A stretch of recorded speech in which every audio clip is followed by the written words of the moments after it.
Wow, these are really good. You act surprised.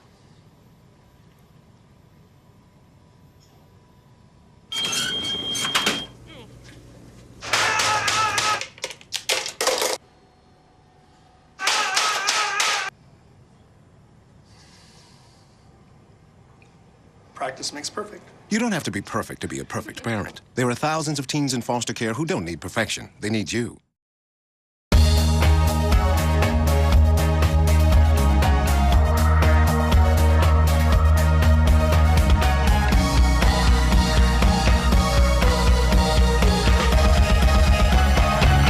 Welcome to this edition of Lancaster Perspective. I'm Mike Miller. Thanks for tuning in today. My special guest today, the Executive Director of the Lancaster-Fairfield County Chamber of Commerce, Travis Markwood. Hey, Mike. Hey, Thanks what's for going having me. on? Not much. Good to see you again. Are we staying warm? Are we? No, actually, we're not. Are we getting through all the? I can't. What is it? 10 degrees out now, whatever it is. Yeah, I don't know. -15 in my vehicle on the way in this morning, so that's all amazing. Good. Yeah. But you know, we're used to it, right? That's right. Who would want 95-degree weather? Right? Nah. When it's supposed to be winter, it's supposed to be winter, right? You got it. That's exactly it. Let's talk a little bit about all the stuff going on in the chamber. I know that it's busy the entire year round, but there's always events coming up. Always state of stuff like what's happening. Yeah, well, we actually refer to this time of year as the state of season, if you will, which basically means for the next 3 months we're going to be hosting some type of state of. And when I say state of, I'm talking about our annual State of the City address, our State of the County address, and State of the Schools address. So we partner with, obviously, entities throughout the mayor and the city for our State of the City, and the county commissioners later on in March for the State of the County address, and of course partner with Lancaster City Schools and some other local schools for the State of the Schools address. And the State of the City is coming up Wednesday, the 25th? Coming up Wednesday the 25th, so just a few days away, right around the corner here, the State of the City address. And again, that's Wednesday, February 25th, 8 a.m. at Olivedale Center, Senior Center. Now, registration, call, email, what's the easiest way to do it? Yeah, call the Chamber of Commerce, 653-8251. Certainly, if you're not a Chamber member, that's okay. We'd love to have you as our guest. So, again, give us a call, 653-8251. And this, I've been hearing little snippets from the mayor that this is going to be a State of the School or a State of the City to not be forgotten, I guess. So he's got some special, stuff in store. Of course, you know this. I think he has announced he's not going to run again. So this is he must be wanting to go out with a bang. With a bang, something going on. Yeah, maybe he's going to have breakfast for everybody. Well, that could be. That could be. Yeah. We'll see. We'll be there. We'll see. When we talk about all the events going on, I mean, the chamber does a lot of stuff. I mean, they do a lot of activities. People that don't know a lot about the chamber, I mean, what would be one thing that maybe a new company coming in and saying, this is why I should be involved in the chamber? Yeah, I mean, there's a lot of behind-the-scenes stuff the Chamber does. We don't like to think of our services as a one-size-fits-all. Depending on what type of company you are, what size company you are, we like to sit down and really consult with companies and small mom-and-pop shops and figure out what it is you do need from the Chamber. Some folks are excited just to have a sign that says I'm a member of the Chamber of Commerce on their front door, and that's great. But then there's a lot of others that take advantage of our marketing services. We do a lot of different marketing services through our newsletters, through sponsorship opportunities, really just networking events, ways to get your business in front of the local public. But one of the things we do behind the scenes, if it's a company coming to town and they may not know that we do a lot of work from a legislative standpoint. We have a legislative action committee that basically keeps its eye on local, state, and federal regulations and legislation that might be coming down the pipe that could affect business, either adversely affect business or it could be positive for business. And we want to know about those things, and we want to weigh in and provide an opinion a lot of times to our legislators on what we think of those and try to kind of lobby, if you will, on behalf of our businesses with a little bit larger voice, if you will. And there are several committees that you have to the chamber, all the different activities that happen. It's well worth the investment, worth the investment of being involved in the Lancaster Fairfield County Chamber. One of the things that we want to talk about today is the Small Business University. And this is a great concept, and let's just talk a little bit about that. I know it's a... Yeah. So the Small Business University is really part of a little bit larger piece, if you will, of the Chamber of Commerce that we developed last year. We're trying to develop a business resource center, which is a centralized area where really small businesses, entrepreneurs, those thinking about starting up a business, those that have been in business for many years, we want to have a centralized area for resources. We realize that we've got a lot of great resources throughout. Whether it be county economic development directors, city economic development directors, there's a lot of support mechanisms out there, but it's not kind of all in one place, and we're sending people off here and there to try to find answers to this and that. But we're trying to make that a little more centralized. So we've got our Business Resource Center, which is literally a library of resources that we have in the office, but also a sit-down consulting type approach to trying to solve some of your challenges as a business, and we'll put you in touch with the right people. Out of that, one of the things that we want to do, we realize that small businesses do not a lot of times have the opportunity to train themselves on certain things that are key ingredients to having a successful business. Things like building a business plan, understanding and using your financial information to make good decisions about your business.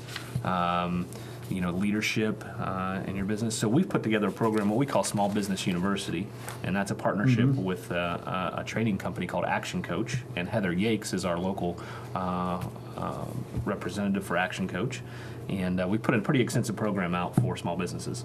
This is amazing. There are different things. I mean, you talked a little bit about like setting your future, what financials, time essentials, show me the money, stand out from the crowd, buzz builders. Now, is this online? Can people do this online? Do they have to do it in class? How's this work? No, this is a hands-on participation. It's going to be every 2 weeks. We're going to meet on Thursdays. We're hoping to kick this off on March 12th. And it's about a 2-hour course every 2 weeks. This is 6 months. Now, the first group will start on March 12th. However, the course is designed so that, if I didn't start till April, I can still pick up the program, and it continues throughout the year. How do people sign up? What the cost? So people can get more information about the program through the Chamber at 653-8251. You can also go onto our website and find information. It's lancoc.org. Best thing to do is just, if you're interested in the program, just give us a call, and we'd love to talk to you about it. The pricing, we're getting ready to actually announce coming up here in the next couple of days an incentive or a discount for the program to incentivize folks to sign up before the 1st of March. So there's going to be 20% off the program. It is an investment for our businesses, but we truly believe that it's a true value, and you're going to really walk away with some of these tools like a business plan, financial things, statements and such that will really help you run your business. A lot of our small businesses, and Mike, you probably see this in your profession, they're really good at making this particular widget or providing this service, but gosh, don't have a lot of experience in how to keep books, or don't have a lot of experience how to market or take their product or service to market. Those are things that we feel like we can really help with this program. Now, do you have to be a member of the Chamber to be involved in this? Is it open to anybody? To qualify for the discounts, you do. Okay. But we are accepting participants from outside of the Chamber membership. Is there a class limit size? There's not. I will tell you, I think we're going to try to at least have three participants to start the program. We want to at least have 3. And I should mention, too, that the cost of the program does include up to 2 people from your organization. So you can send 2 folks from your organization or your business should you enroll. And this will be at the Chamber, right? It will be at the Chamber of Commerce, and that's right downtown in the square there. The other thing to mention, too, is for those individuals and they're in a field where you require continuing education credits, this does count for 18 continuing education credits. Wow, that's neat. The concept itself, and as we're looking through some of these titles that are here, is this something that you talked with Action Coach and said, do this, or is this what Action Coach says this is what we can offer? Or how do we arrive at this menu of... Sure. Action Coach had put this together, a similar program together for some of their clients. We tweaked it a little bit based on what we thought the Chamber of Commerce members would need and businesses here locally would need. But they do have experience and resources in teaching each of these subjects. So Heather Yakes has an extensive business background. and previous life that gives her a lot of experience in teaching these instructing on these subjects. So she's going to be a great instructor, and they also have experts all over the state and all over the U.S. that really they can bring in, and they will bring in for a couple of these to assist Heather in this. We just mentioned a couple of these, but why don't you run through the list again and what these are, and maybe just talk about each one just for a few seconds. I'm going to steal the list for Oh, you. yeah, Is that all right? absolutely. Yeah, absolutely. Get it in front of me. But no, so setting your future vision and goals, this is really about building that business plan. A lot of folks can open the doors, start the business, but they don't really know what's going to happen. What happens in year 2, 3, 4, 5, and you really need to have a plan for that. And then your financials. Again, this is some of the hardest things that small business owners have to do. Just like our personal finances, you got to stay on them, you got to look at them, but you also have to be able to create reports Before tax season. before tax season. Yeah, and you have to understand those things. What do you need to be prepared for tax season? But really the biggest thing is you can spit out a financial report every week if you want to. But if you're not making decisions on those financials, then maybe that's not the report for you. Maybe that's not useful. So you're going to understand how to make decisions on the numbers that you're getting from your financials. Time essentials, really understanding how to manage your day in terms of your time and making sure that you can get everything done. Show me the money. Again, this is marketing. Really how to get the best marketing response, if you will, from the dollars that you're spending, the best ROI. And then stand out from a crowd. These are some tactics that are good marketing strategies that you'll learn. Internet marketing, another big piece. How to use social media and such to your advantage. And then sales. A lot of our small business folks, again, I've got this widget. It's great. I'm really good at building this, but I can't sell it. I'm not very good at selling. So you got to really be able to take it to market. Your competition too, making sure that you're pricing your product or service appropriately in the market, and then run at peak performance. Again, these are just being effective and learning how to leverage your business, creating systems that run your business effectively. We also have building a dream team, and that's really about a little bit more about HR. HR, which is probably maybe the number one thing people ask about. Maybe I'm just. It is, but what again small business owners don't realize is that it's okay that I'm not good at X, Y, and Z. But the important thing is that you get people around you that are good at X, Y, and Z. Exactly. And that's real important when it comes to building your dream team. Be a coach, leadership, how to then lead that team and be able to lead people effectively to get the results that you want. And then, there's a game of leverage that they call here, and this is almost like a simulated kind of business, if you will, game that they play. Kind of walks them through the everyday realistic life of how businesses look. Something like you would often do in an economics class in college or something like that. So, but that's kind of the program. We're real excited about it. We feel like this is a good start to offering some real value to our members, and we'd like to put as many small businesses through this as we could, and they're going to get some notoriety as well, because we're going to brag about those businesses that go through this and let people know that they've taken the time and effort to make sure they're running an effective business. And it's open enrollment now. Open enrollment now. Just call the chamber 653-8251. That's right. Yeah. And the cost includes 2 people from your company. Yep. And we're looking at this, and we've gone through this. I see this as with the lack. This could be even a frontline production worker could do some of these. I mean, this would be something. It doesn't have to be a CEO. It doesn't have to be a financier. No. This is somebody this would be good for just about anybody. It really would, and we were actually surprised as we started to introduce this even to some of our board members. They spoke up, and even law offices and things like that said, hey, I've got a couple people I'd think about running through this program.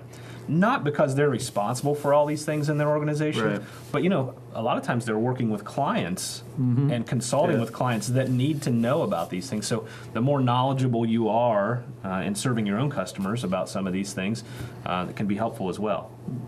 Is there a time when you talk with other chambers and say, what are you guys doing? I mean, I'm sure a chamber is going to call and say, tell us a little about that action coach thing. What is that all about? Is there something you guys do, a partnership that?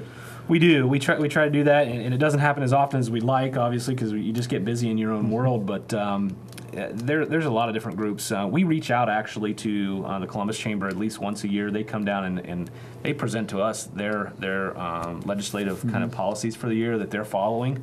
So we like to kind of see what they're doing. They're a bigger chamber. They have lots of resources, Right. so they've done a lot of research on a lot of things. So we like to see what they're doing, and then we'll meet with our local chambers as well. I often work on other committees and such with Pickerington's Chamber of Commerce director and Canal Winchester and Baltimore and Bremen. All those chambers from time to time get to work together, and certainly we like to compare notes. And sometimes when we're doing research, we'll pick up the phone and call a Chamber of Commerce in That's my next question. North Carolina or Yeah, something, or South yeah. Carolina, and say, hey, we know you have this program. Can you Right. tell us about it?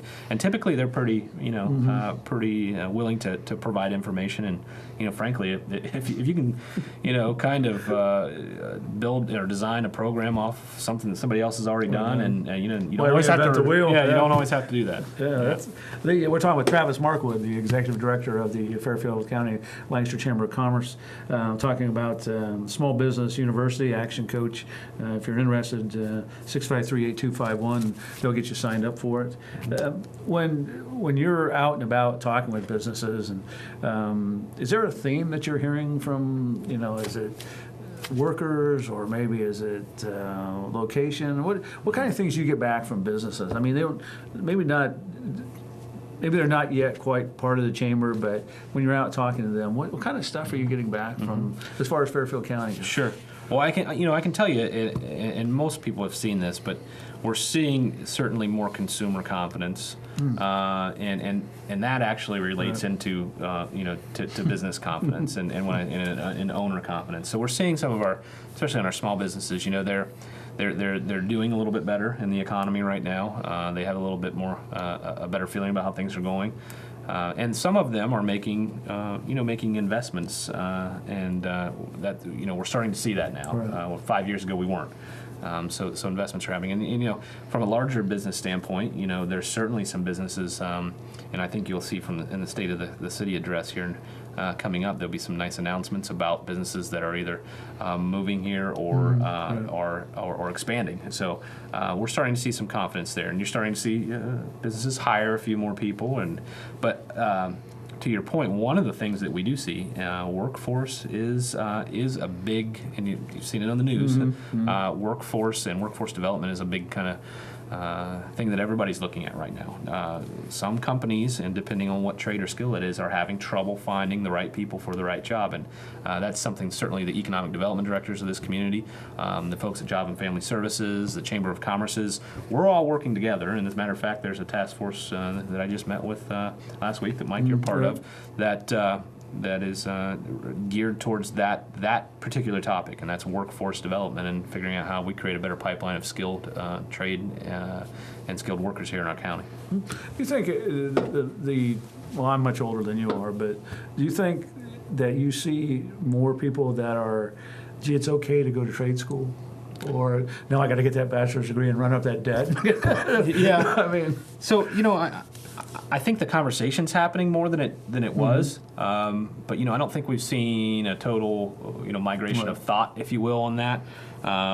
Again, and many people have heard this example. Mom and dad have told their kids for a long time that you don't want to go work in the factory like your dad or your grandpa had to, and you got to go to college, and you have to go to college. And I'll be the first to tell you, don't get me wrong. I think college is a great thing, and if you have the means and the desire and the wherewithal to go to college, I certainly would suggest that you take that route. However, there are individuals that we're learning that their skill sets aren't conducive for college.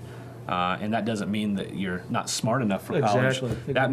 That means that you want to focus on your strengths, and your strengths may not be in the arts and the sciences, and but more in a trade or a skill. And that's the gap that we're trying to fill right now, is trying to convince younger folks that hey, there's very good living to be made in some of these skill positions, in advanced manufacturing and technology. It's not sitting on a conveyor belt or a line moving this all day long anymore. it's working with some very advanced technology to run systems that create products for this throughout the U.S. and in our economy. With that being in mind, do you see a trend of people or companies, and I know you work a lot with the economic people, but that type of process or companies coming? I mean, we've had some great companies coming in the last couple of years here. U.S. Corrugated, Serigraphy, Crown Cork and Seal has been here, and just to name a few. But do you see Fairfield County as being in the right spot at the right time? I think, and again, I'll refer to the economy again. 3, 4, 5, 6 years ago, in a downturn in the economy, the phone wasn't ringing. Yeah. We are getting up to bat, if you will, a lot more with some very sizable companies that are coming to town and like our area for a multitude of reasons. Many of our infrastructure is certainly well put together here in terms of our electric output, our ability to process water and wastewater, and a skilled workforce is a very important part of that equation. We've got some work to do there. I'll be the first to admit, I think we have some work to do there with the skilled workforce. We have a good workforce, but it's becoming one of the number one thing that businesses are looking for. They don't want to move there if they can't find the people. Right. And I think we have them. I think we just need to make sure that they're trained correctly and ready to step into those jobs, and they don't take a long time to onboard. So I think we're making progress. We've got a ways to go. Yeah, I agree with you. I agree with you 100%. Switching gears for just a second, the chamber always can use volunteers. Sure. Always, and people, they'll say, "Well, I don't know how to volunteer," but you've got all sorts of committees and events and all things that talk a little bit about just volunteering for the chamber. Sure. There's quite a few events that we have and that could we use volunteers for, and our annual dinner that we had back in January, Which I missed, but I heard it was really good. It was great. Great out at Fisher Catholic. They do a fantastic job for us. And one of the things I realized as I was setting up probably my 89th table and my 350th chair, which is about 3/4 of the way done that night. Why don't I have volunteers helping me do this? Because there's just a couple of us from our office, but we're always looking for volunteers to help us do things like that, and it's not always physical labor either. One of the things we have coming up in May is our annual golf outing. Great event. If you want to volunteer for an event, there's a perfect one because you get to come hang out on the golf course for a day with us and it's a good time and help us with a few things. So there's that opportunity. If you're interested in participating in our legislative action committee or something like that, you want to get involved that way.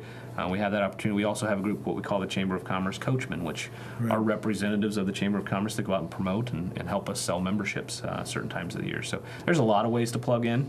And, of course, we work very closely with our downtown organizations like Destination Downtown, who puts on an awful lot of events downtown, including the Art Walk event.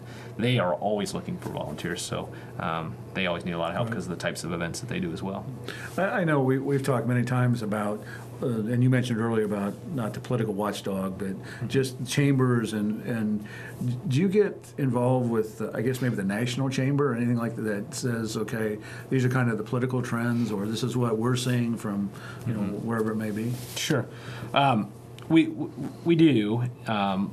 Some people have the misnomer that maybe there's like a pecking order. There's the U.S. Chamber of Commerce and then the state Chamber of Commerce, and then we're somehow, related to this. Because I'll get a call and say, "Hey, I see the Chamber of Commerce is supporting this issue. And I don't agree." And I was like, "Well, which issue are you talking about?" And it's, well, it's the U.S. Chamber of Commerce. Well, we're separate organizations. We're our own nonprofit organization here, and we make our decisions on what we look at legislatively, but we do like to watch what they're doing, and a lot of times, again, we are members of the U.S. Chamber of Commerce, the Ohio Chamber of Commerce, so we'll watch and say, hey, Ohio Chamber thinks this is good. We don't always have to agree, but they typically have more resources than a chamber of our size, and so they're kind of.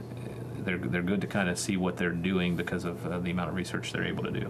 Although I will say, a chamber of our size, and I'm going to brag just a little bit.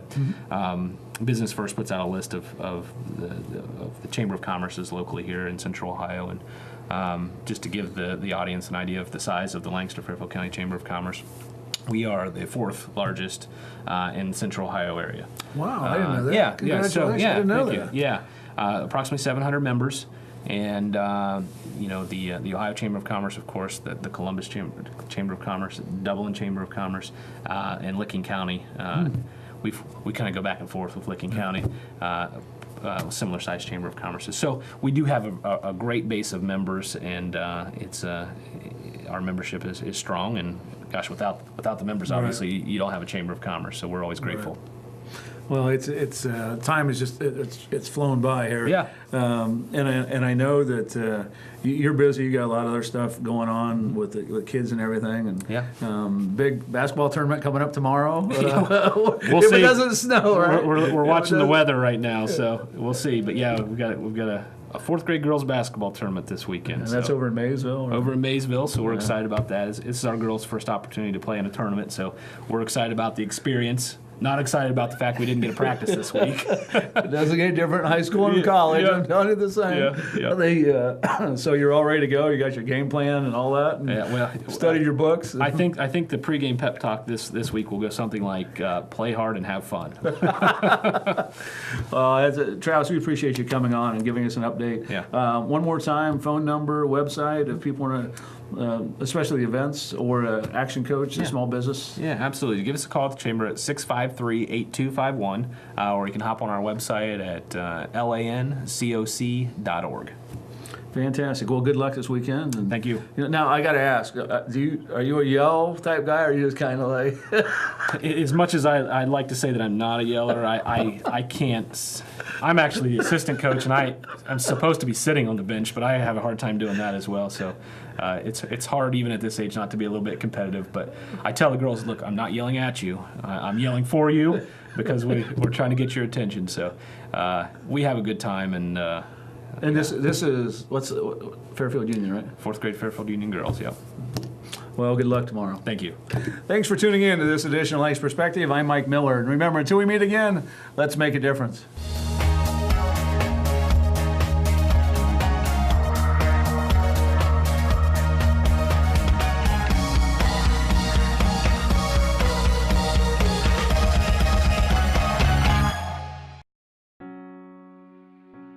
These waters were woven into the culture of Native American tribes. The descendants of the early Europeans built a business here based on agriculture.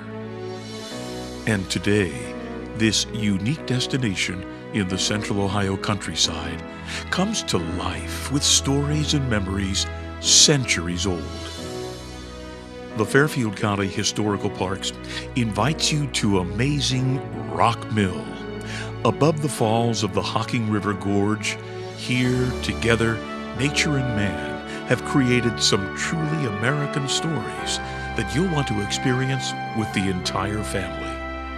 Visit us or learn more about Rock Mill and the largest wooden water wheel in the nation at historicalparks.org.